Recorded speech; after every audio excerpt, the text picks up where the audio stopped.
A'udzu billahi minasyaitonir rajim. Bismillahirrahmanirrahim. Assalamualaikum warahmatullahi wabarakatuh. Kembali lagi bersama Mang Sukir di channel Sampul Hitam. Dan untuk cerita kali ini masih melanjutkan cerita yang sebelumnya, Serumah dengan Mayat Hidup. Cerita ini ditulis oleh Zulfia Syah. Dan tak usah berlama-lama, mari kita ke ceritanya. Selamat mendengarkan. Klakson mobil berbunyi berulang kali.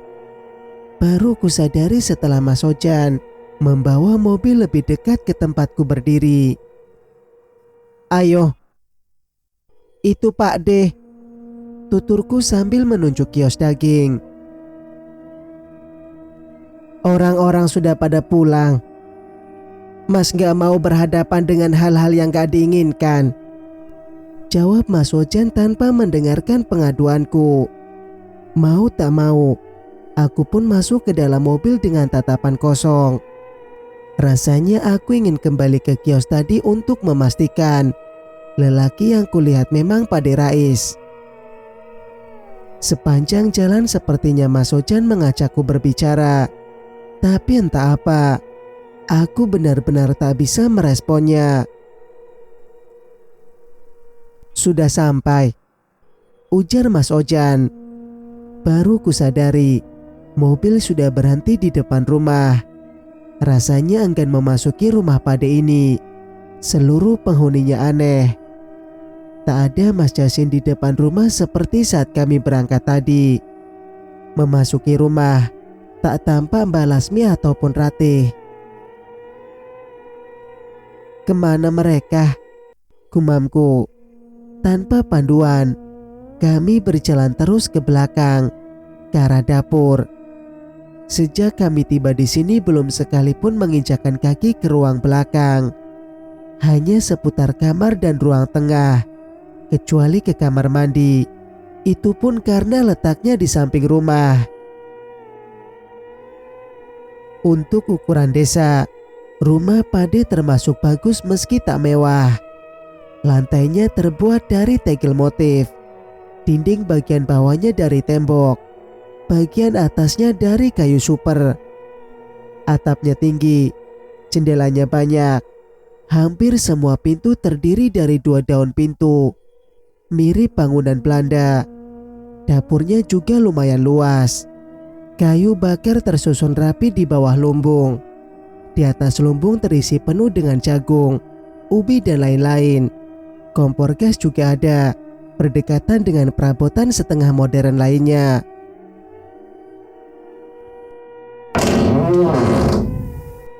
Pintu belakang dapur berderit.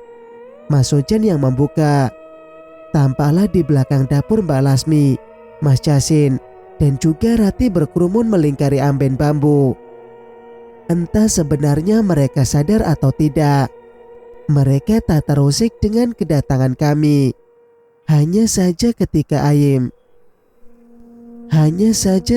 ayam hitam melompat keluar dari kerumunan, mereka baru melihat ke arah kami. Sementara ayam berlarian sampai menghantam tubuhku.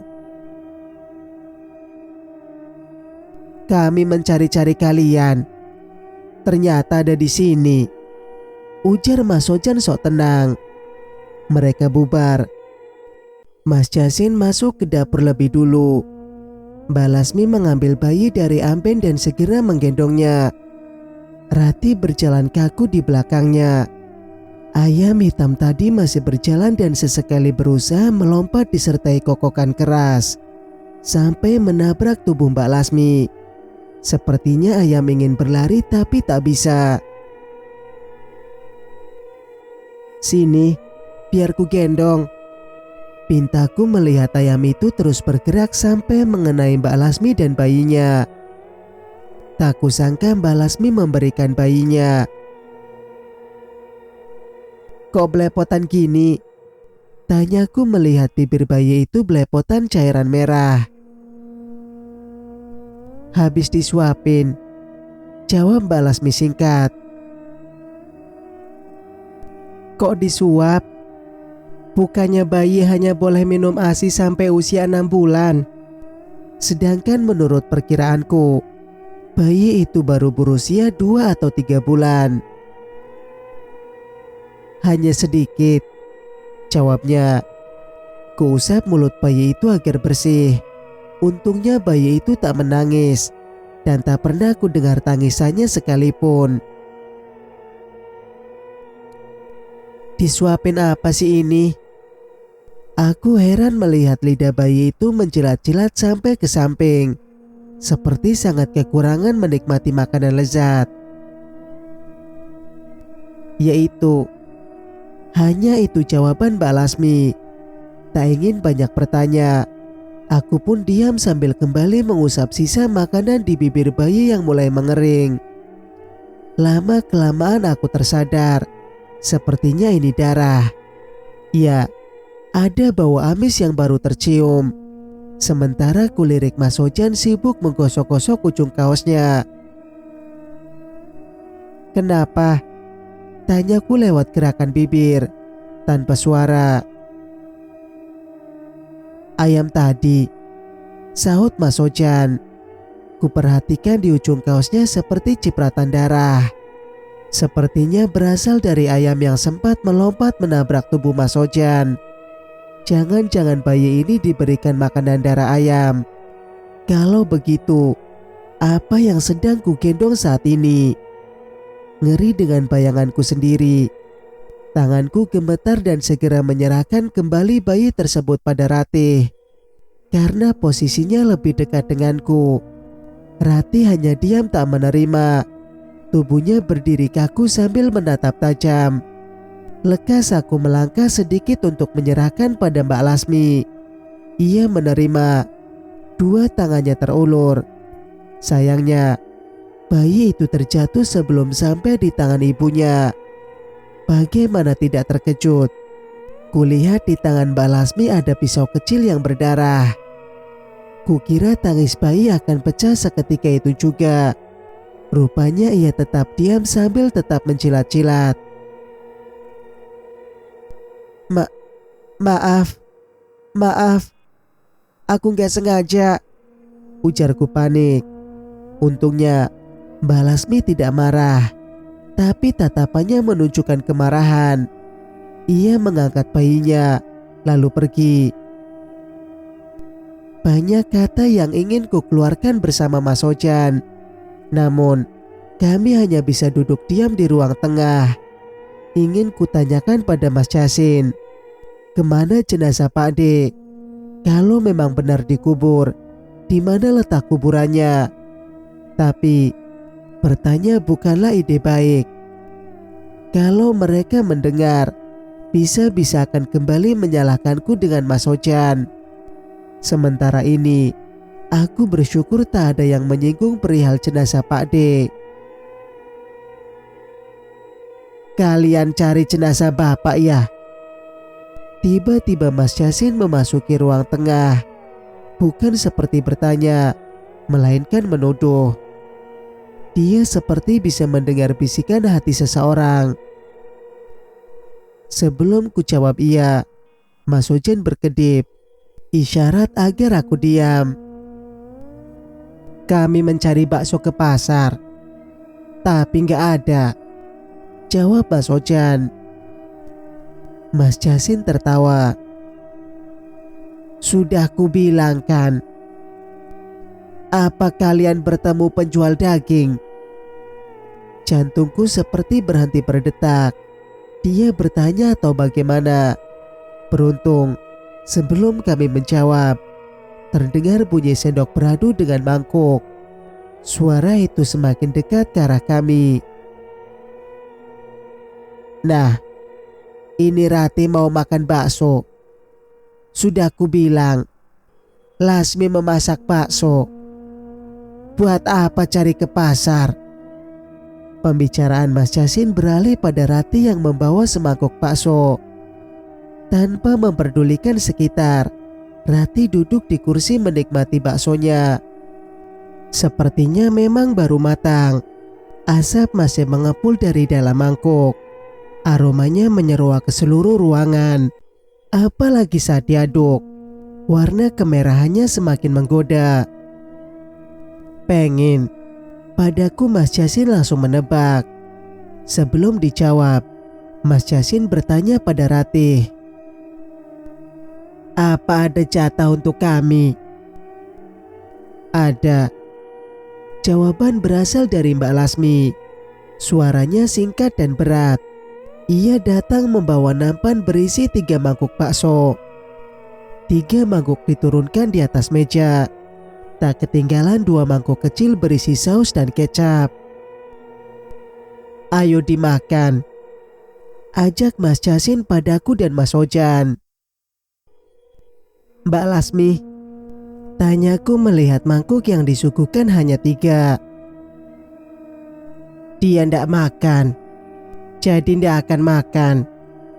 Jawaban Mas Jasin hanya membingungkan. Mas Jasin mulai menyendok lebih dulu, lalu Mas Ojan.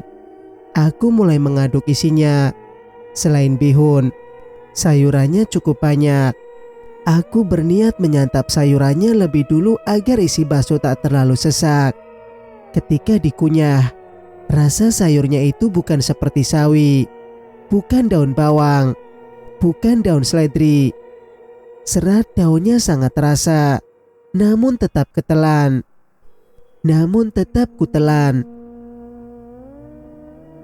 "Kenapa?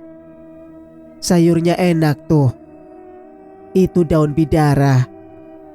Daun untuk memandikan orang mati," jelas Mas Jasin sambil menyuap sayur baksonya dengan lahap. Sendok yang mulanya kupegang langsung terjatuh ke dalam mangkuk, menimbulkan percikan kecil dari kuahnya. Baru kali ini aku mendengar daun bidara dibuat sayur. "Kalau ndak suka, berikan padaku." Mas Jasin menyodorkan mangkuknya. Mas Ojan dan aku kompak memindahkan daun bidara ke sana. Sementara Ratih terus saja mengunyah tanpa peduli sekitar. Dari mulutnya terdengar bunyi kretak-kretak. Kuperhatikan bagian apa yang sedang ia makan hingga menimbulkan bunyi demikian. Sepertinya tulang lunak. Kulihat di mangkukku, apakah ada tulang lunak juga? Ternyata ada. Aku tergoda untuk memakannya. Tak seperti dugaanku. Tulang yang kuanggap lunak ternyata alot. Tak ada kenyal-kenyalnya sedikit pun. Keras. Mungkin itu tulang tumit atau tulang jempol, ujar Mas Jasin. Mas Ojan menghentikan kunyahannya, menelisik isi mangkuknya sendiri. Saat ia sedang menikmati bakso daging berukuran besar, ucapan Mas Jasin memaksaku dan Mas Ojan berhenti makan. Tulang tumit dan tulang jempol tidak dimiliki oleh sapi maupun kambing. "Ini bakso daging apa sih?" tanyaku penuh selidik. "Tanya saja Lasmi." Mas Jasin menunjuk Mbak Lasmi yang sedang melintasi ruang tengah. Bertanya pada Mbak Lasmi melebihi takutnya bertanya pada profesor. Lebih baik aku diam saja. "Daging yang sedang musim saat ini. Daging yang ada di mana-mana." Tak kusangka Mbak Lasmi mau menjawab sebelum kutanya. Mendengar jawabannya, mataku langsung tertuju pada mangkuk kecap dan saus. Di meja hanya tinggal mangkuk berisi kecap, sedangkan sausnya sudah berpindah ke tangan Ratih. Ia memakan saus itu langsung dengan mulut, tanpa sendok ataupun tangan. Merasa kuperhatikan, Ratih mengangkat mangkuk saus itu dan membiarkannya jatuh di batas meja. Otomatis isinya tumpah dan menyiprat kemana-mana. "Ratih," ucapku geram. "Jangan marah. Maklumi saja. Dia ndak sengaja. Tubuhnya kaku, makanya begitu." Mas Jasin menengahi. Kali ini fokusku bukan pada sikap Ratih lagi, melainkan pada cipratan saus di meja dan di tanganku. "Ini darah apa, Mas?" todongku pada Mas Yasin. Sebab percuma bertanya pada Ratih, tidak akan dijawab. Masih asik mengunyah daun bidara seperti sapi. Mas Yasin menjawab, "Coba saja, rasanya enak kok." Perutku seketika mual mendengar jawabannya. Meski tak pasti, dugaanku saus yang Ratih minum adalah darah. Seketika aku berlari keluar rumah menuju kamar mandi. Sialnya, tubuhku menabrak seseorang sampai terjatuh. "Mbak Lasmi, maaf." Aku gelagapan. Seperti biasa, Mbak Lasmi tak memberi respon kecuali menatapku tajam. Sampai aku melangkah kembali. Ia masih berdiri memperhatikanku dengan satu tangan memegang pisau. Sampai di kamar mandi, ku muntahkan makanan yang baru saja kusantap. Namun yang keluar hanya suara muntahan. Tak ada makanan yang keluar dari mulutku. Padahal perut serasa diaduk-aduk. Aku kembali menguap keras. Anehnya, suara muntahanku terdengar seperti suara sapi. Saat diulang lagi, suaraku semakin mirip sapi disembelih. Sejenak ku tahan muntahanku dan suara itu masih terdengar. Entah dari arah mana. Segera ku ambil air untuk menyiram mulut. Saat air dituang dan sebagian mengalir ke lantai, ada warna merah mengalir di sana. Kulihat isi gayung. Airnya normal. Kumundurkan kaki beberapa langkah. Ternyata darah berasal dari pakaian kotor yang tergeletak di lantai kamar mandi. Sebelum keluar, ku beranikan diri memeriksa pakaian siapa yang tergeletak di lantai kamar mandi ini. Dengan penasaran penuh meski tangan gemetar, kuangkat pakaian itu. Sebuah baju pria berlengan panjang, semacam hem berwarna abu-abu. Pintu kamar mandi tiba-tiba terbuka dari luar. Bertambahlah keteganganku. Pakaian yang kupegang refleks kujatuhkan ke lantai. "Mas Yasin," ucapku geram. Untuk apa ia membuka pintu padahal ada orang di dalam? "Oh, maaf. Aku kira ndak ada orang. Karena pintunya bisa didorong dari luar." Kulirik pengait pintu memang sudah kubuka. Niatnya mau keluar tapi tertahan oleh keberadaan pakaian tadi. Baiklah, mungkin itu salahku. "Itu baju siapa?" todongku pada Mas Yasin. Mas Yasin melirik baju yang tergeletak di lantai dengan sisa-sisa darah segar.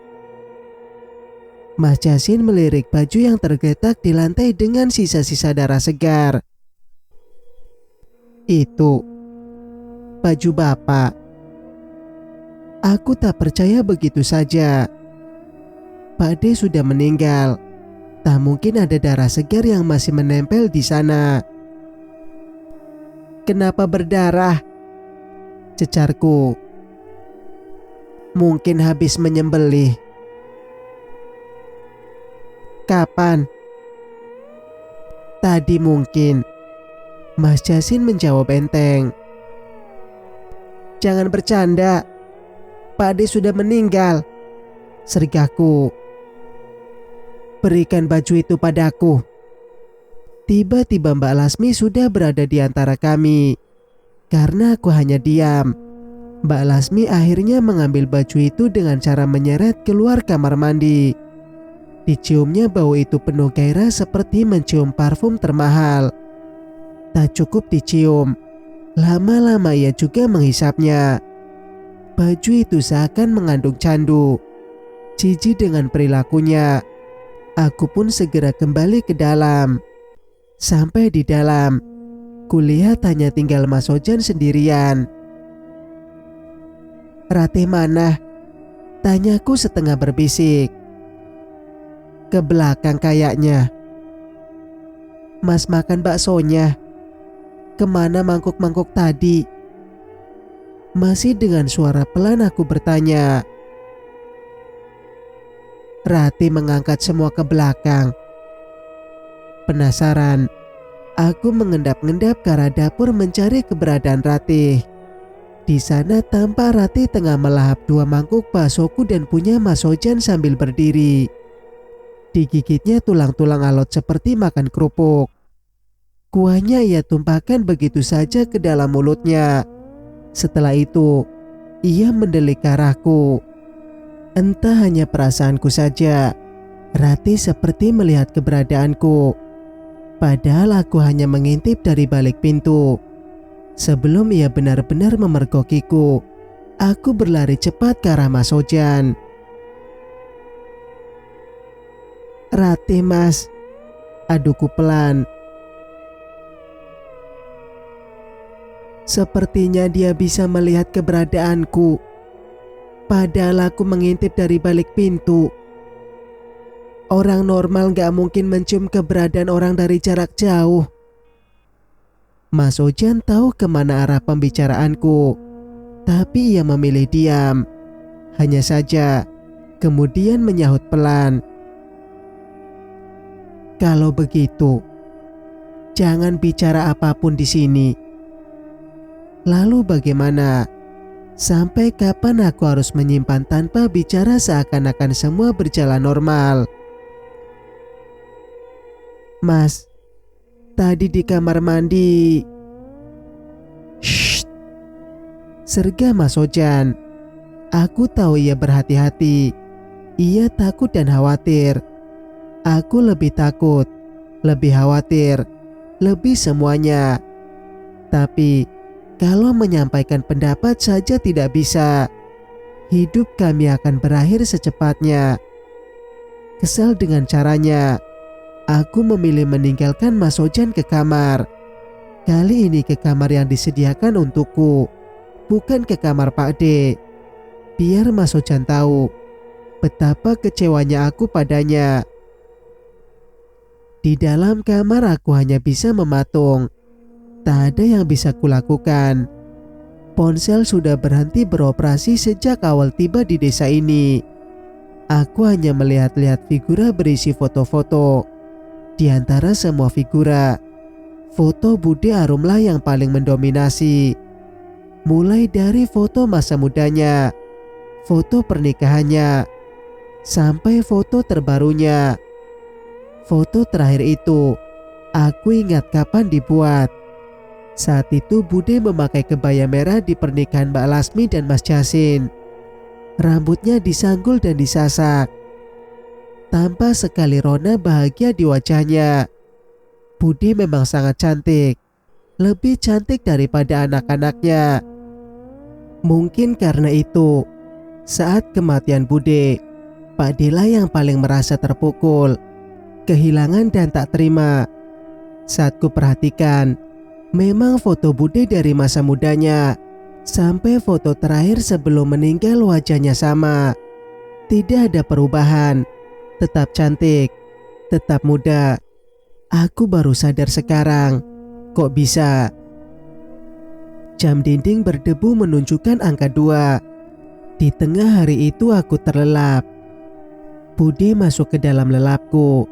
Aku melihatnya memasuki kamar Pak D.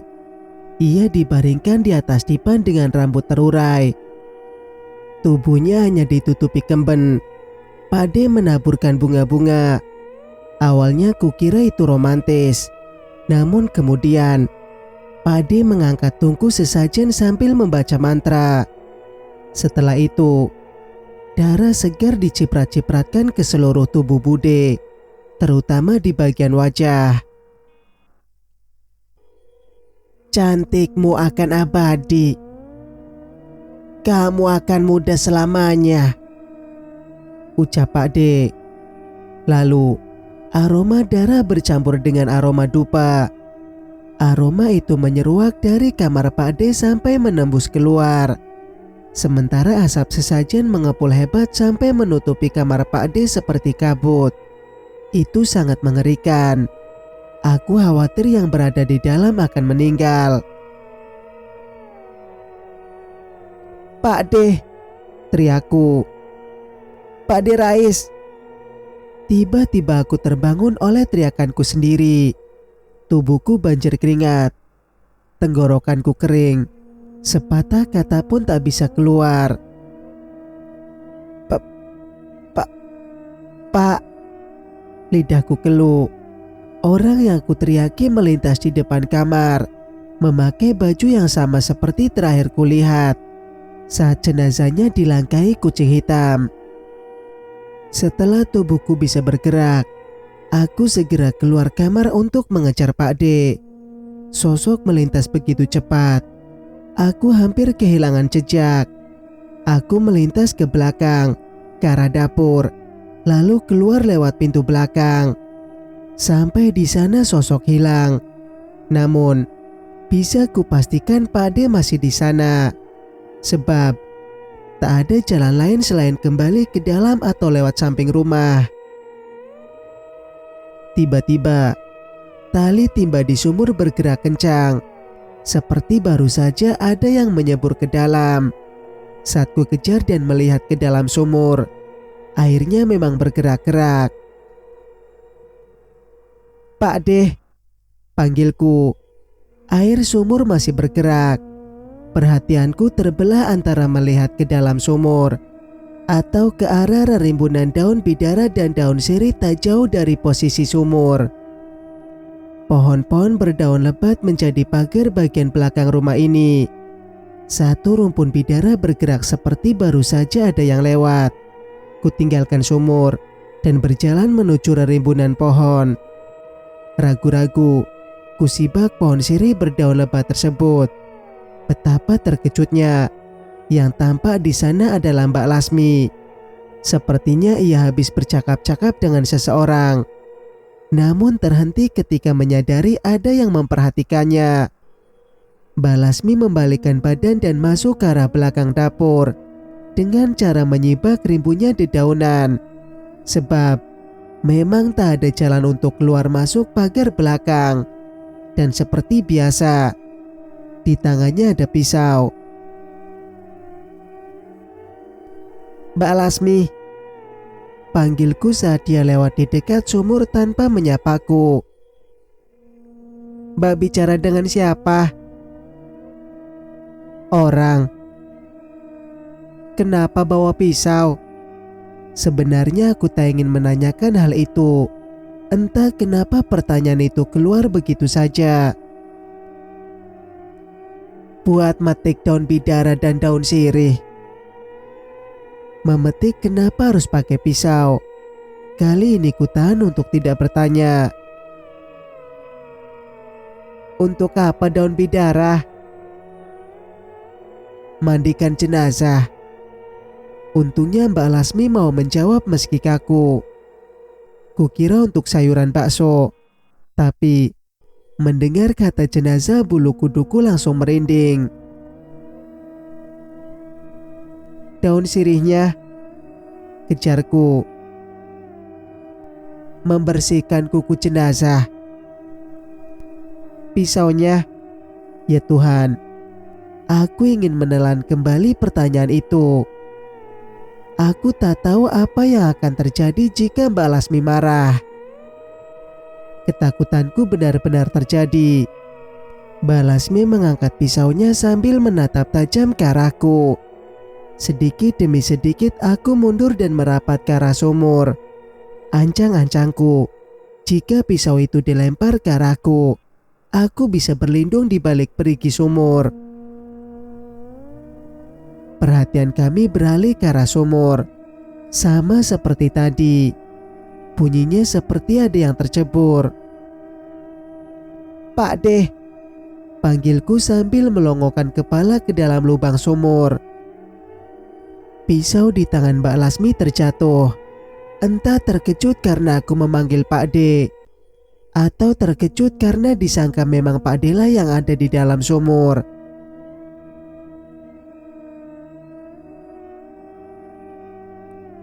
Lasmi.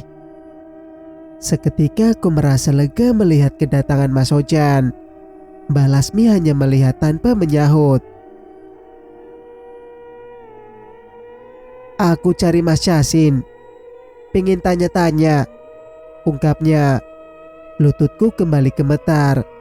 Kalau sampai Mas Ojan menanyakan perihal jenazah Pak D sekarang, entah reaksi apa yang akan kami dapatkan dari Mbak Lasmi. Pelan-pelan tangan Mbak Lasmi terangkat dan menuju satu arah. Iya, terima kasih. Setelah berucap begitu, Mas Ojan langsung menarik tanganku ke dalam rumah. Aku mencarimu ke kamarmu, tapi gak ada, bisik Mas Ojan ketika kami sampai di kamar Pak D. Khawatir? Tanyaku dengan nada kesal. Mas Ojan tak menjawab. Namun, aku tahu ia memang khawatir. Kalau Rosa gak ada, berarti Rosa sudah keluar dari rumah ini, pergi dari desa ini. Gak perlu khawatir. Mas gak mau pulang kan? Mas lebih betah di sini, sindirku. Mas Ojan mendekatkan bibirnya ke telingaku sambil berbisik sangat pelan. Kita akan keluar dari desa ini, tapi tunggu setelah kutemukan jenazah Pak D. Ketika aku hendak membalas ucapannya, Mas Ojan menempelkan jari di bibirnya sebagai tanda bahwa seharusnya aku diam. Tak perlu berkata apapun. Banyak hal janggal yang kusaksikan. Bagaimana bisa aku menahannya sendiri? Aku ingin kembali marah. Apa arti sebuah jenazah Pak D daripada nyawa kami berdua? Ada yang mencari aku. Terdengar suara Mas Yasin dari luar kamar. Kami segera keluar. Kamu cari aku? Apa cari jenazah Pak D? Kali ini pertanyaannya langsung ditunjukkan pada Mas Ojan. Mas Ojan gelagapan. Sudah kubilang kan, aku sudah menguburkannya, lanjut Mas Yasin. Iya, betul. Kami hanya ingin berziarah, berdoa untuk Pak D, balas Mas Ojan. Oh, iya. Tapi kalian tidak akan tahu di mana letaknya. Kalian tidak akan tahu di mana letaknya. Banyak kuburan baru setiap harinya. Apa masih ada orang di desa ini? Perasaan keadaan desa sunyi sepi, gak ada kehidupan. Aku menimpali. Tentu. Hanya saja semua penduduk desa bersembunyi di dalam rumah agar lebih aman. Makanya kalian juga tidak perlu keluar rumah cari angin segala. Anginnya membawa petaka, saran Mas Yasin. Kami hanya ingin menziarahi makam Pak D sebentar, ungkap Mas Ojan. Baiklah, akan kutunjukkan tempatnya. Tak kusangka Mas Yasin menjawab demikian. Perasaanku sungguh gamang. Selain aku memang tak ingin tahu kuburan Pak D, aku juga tak sudi semobil dengan Mas Yasin yang tak jelas hidup matinya. Sebelum menaiki mobil, kulirik Mas Yasin menjinjing buntalan kain putih. Entah apa isinya. Ia duduk di kursi depan dekat pengemudi. Aku di belakangnya. Namun, bisa kulihat jelas buntalan kain tadi ia letakkan di pangkuannya. Sampai di tengah jalan, Mas Yasin mengangkat buntalan itu seraya berucap, "Ini untuk kalian." Mas Ojan menoleh sebentar. "Apa itu?" "Bunga untuk nyekar. Nanti kalau sampai di sana langsung saja taburkan bunga ini di pemakaman yang kutunjukkan. Jangan sampai tidak menaburkan. Kasihan yang di dalam kubur." Mas Yasin memperingatkan setengah menekan. "Iya ya," balas Mas Ojan. "Ingat ya, langsung ditaburkan. Bunga ini kan seperti makanan untuk orang mati." Imbu Mas Yasin penuh penekanan. Seraya berucap demikian, ia membuka buntalan kain itu dan mengunyah isinya. Mas Ojan sampai harus memelankan laju mobil demi melihat tingkah Mas Yasin. Aneh saja, ia bilang bunga itu untuk nyekar, tapi sekarang ia memakannya. Ia juga bilang bahwa bunga itu ibarat makanan untuk orang mati. Lalu, untuk apa ia memakannya? Mas Yasin mengambil segenggam isi kain tersebut lalu ditunjukkan pada kami. "Ini, aku makan ini. Sengaja tadi bawa bekal dari rumah, biar ndak lapar."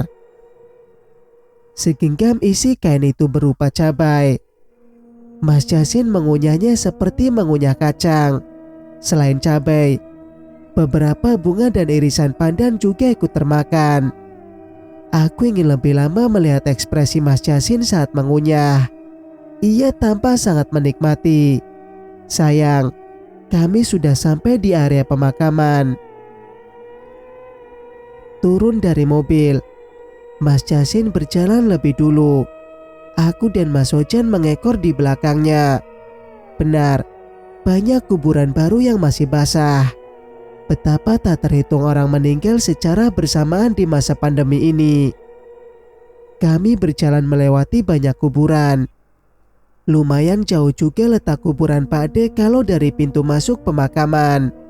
Untungnya, pemakaman ini dipenuhi pohon kamboja yang letaknya tak terlalu jauh antara letak pohon satunya dengan yang lain. Jadi, keadaannya rindang dan tidak panas. "Itu kuburannya," tunjuk Mas Yasin pada sebuah kuburan dekat pohon kamboja. "Yang mana?" tanyaku memastikan, sebab ada dua kuburan yang letaknya berjajar sangat dekat. "Iya, itu." Mas Yasin hanya menunjuk tanpa memperjelas yang mana kuburan Pak D. "Mereka kan keluarga, makanya kuburannya berdekatan. Aku kesana dulu. Mau lihat siapa yang meninggal." Mas Yasin menunjuk ke satu arah.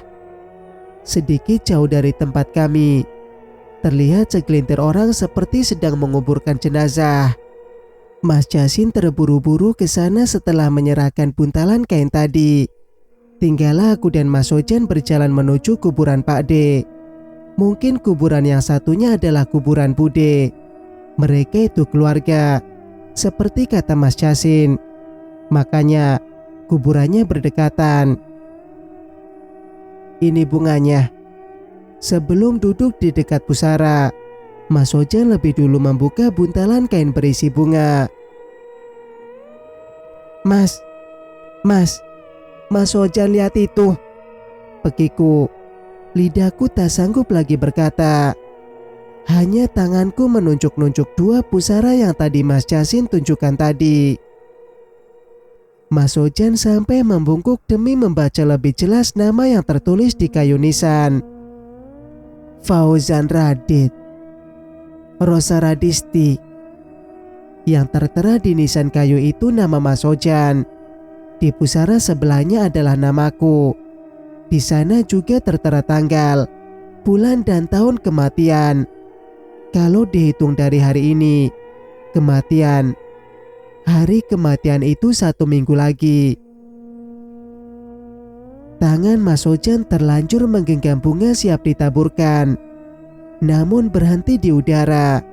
Sementara tanganku gemetar menarik tangan Mas Ojan untuk segera pergi dari tempat ini. Beberapa lama tercekat. Barulah Mas Ojan mau berlari bersamaku meninggalkan 2 pusara misterius itu. Kami berjalan setengah berlari melompati kuburan demi kuburan. Separuh akalku hilang. Tak peduli yang di depanku batu nisan, aku tetap melompat, kadang juga menginjak. Hati-hati Ros. Mas Ojan masih sempat mengingatkan ketika kakiku menyepak kendi di atas sebuah kuburan sampai kendinya terguling. Aku tak bisa menjawab. Yang ada kakiku terbentur nisan kayu. Betisku luka. Nisannya roboh. Ini kuburan baru. Mungkin pemasangannya memang tidak ditancap dengan kuat. Berjalanlah lebih pelan. Kalau tidak, kita akan mendapatkan masalah lebih banyak lagi. Sambil ngos-ngosan Mas Ojan berusaha mengingatkan. Kita harus cepat pergi dari desa ini. Aku gak mau mati, pekiku. Baru saja kembali melangkah, tiba-tiba tubuhku serasa ditelan bumi. Ros, pekik Mas Ojan panik. Kulihat Mas Ojan ada di atasku, sedangkan tubuhku diapit tanah.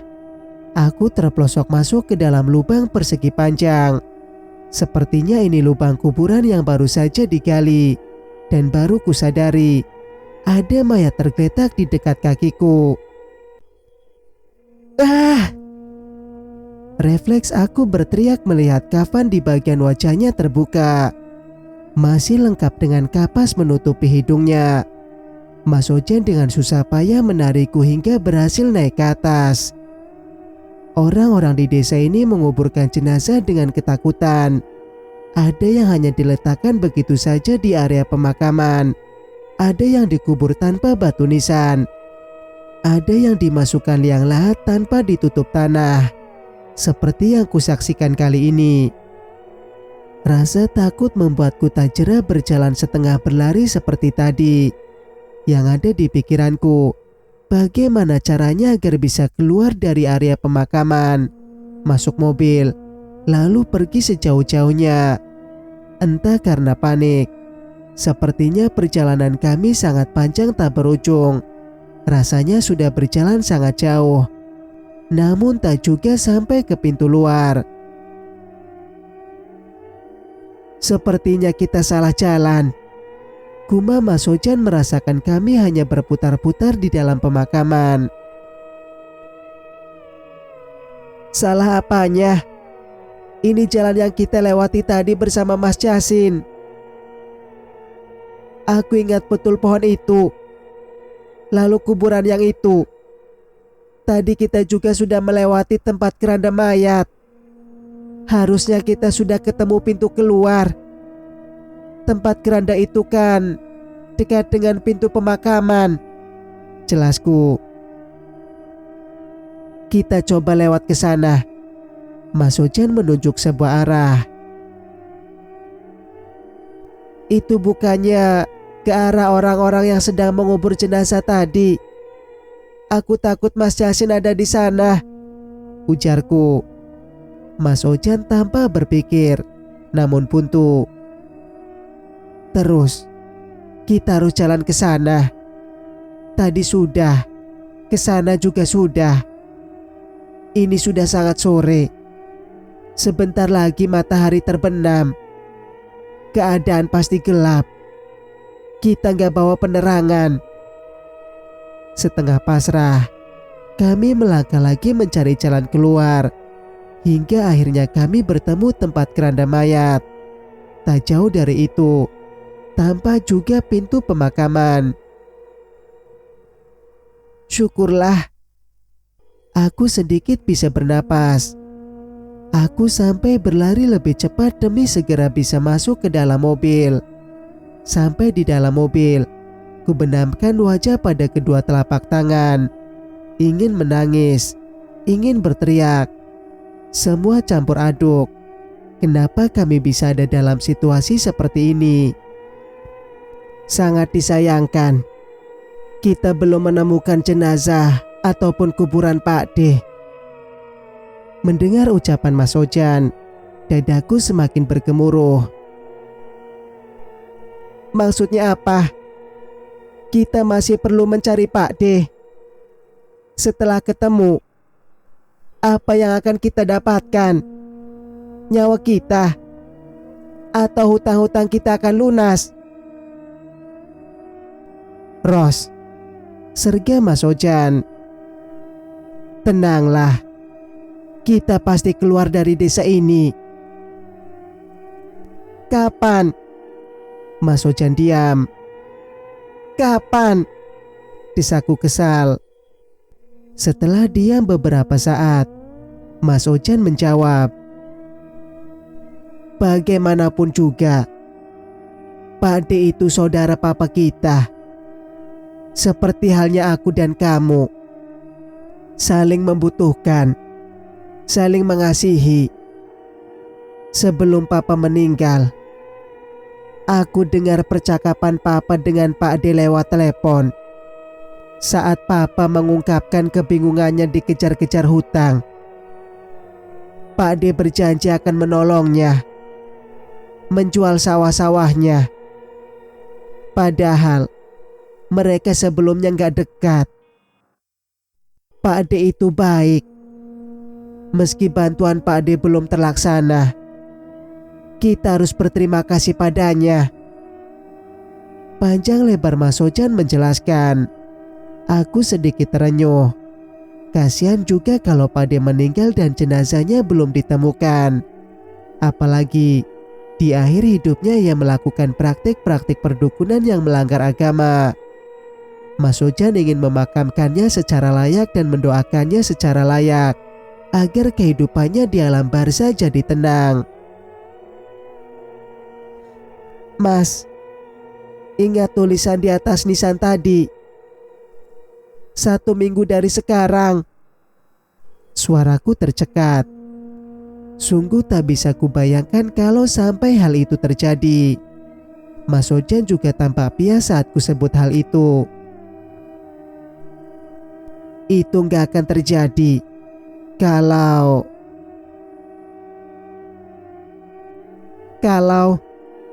aku menunggu kelanjutannya.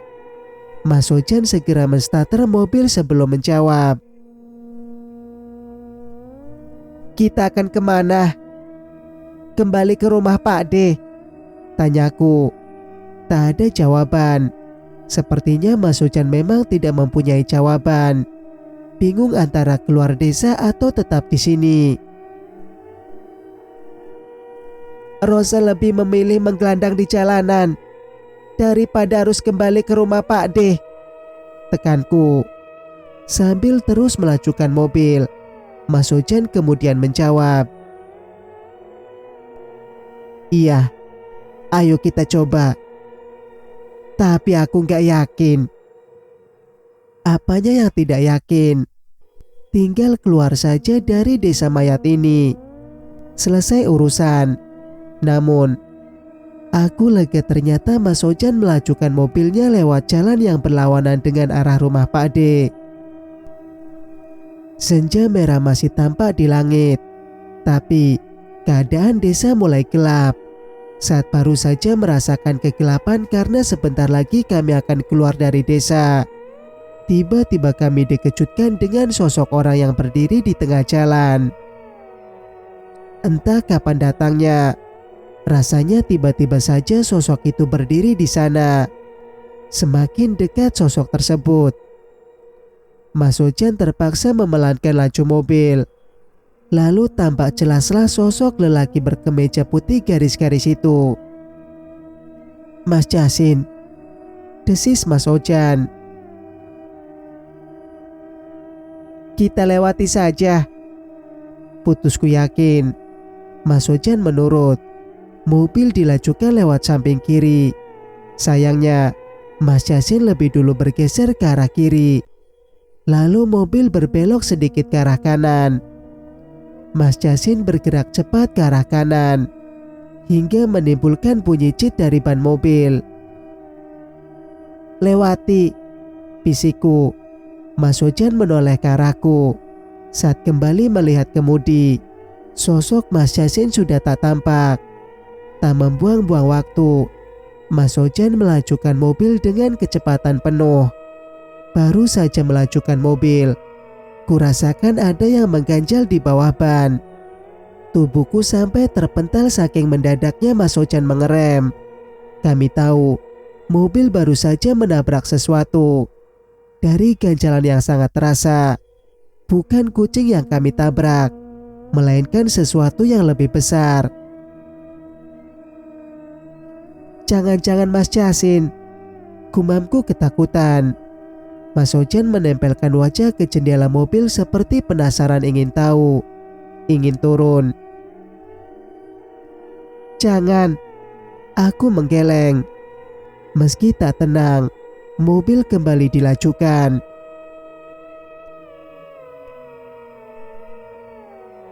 Cerita pun bersambung. Jika kalian suka dengan ceritanya, jangan lupa untuk like, komen, dan subscribe channel ini agar bisa mendengarkan cerita-cerita berikutnya. Wassalamualaikum warahmatullahi wabarakatuh.